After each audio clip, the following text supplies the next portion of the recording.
Please তুমি এরকম কথা বলো না। আমি আজকের পর থেকে আর কোনো নেশা করবো না। তোমার জন্য আমি সবকিছু ছেড়ে দেবো। কুকুরের নেজ কি কোনোদিন সোজা হয়? ঠিক আছে, তুমি আমাকে একটা মাস সময় দাও, আমি তোমাকে প্রমাণ করে দেবো আমি তোমার জন্য সবকিছু ত্যাগ করতে পারি কিনা। হে বিশু, তাড়াতাড়ি দড়ি লাই। এই লো ভাই দড়ি। বাদ আমাকে। টনি, তোর কি হয়েছে? তুই অমন করছিস কেন? তোর হাত পুকে বেঁধেছে। আমি বেঁধেছি দাদা। এই তুই কেন বেঁধেছিস তাই বল। কেন বেঁধেছিস? কেন বেঁধেছিস? ভাই ওকে মারো না, আমি ওকে বাঁধতে বলেছি।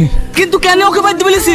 ভাই আমি যাকে ভালোবাসি সে আমাকে মাতাল নেশা করে বলেছে, তাই আমি সব নেশা ছেড়ে দিই। ওকে প্রমাণ করতে চাই আমি ওকে কতটা ভালোবাসি।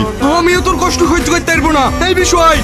হে শ্রাবণী, তুই কেন এখানে? তোর বাড়িতে কেউ যায়নি? কই কেউ যায়নি তো? কেন, কি হয়েছে? তোকে যে ছেলেটা ভালোবাসতো না, ও আজ নেশা খাওয়া দাওয়া সবকিছু ছেড়ে দিয়েছে। ও আজ অনেক অসুস্থ, শুধুমাত্র তোর জন্য।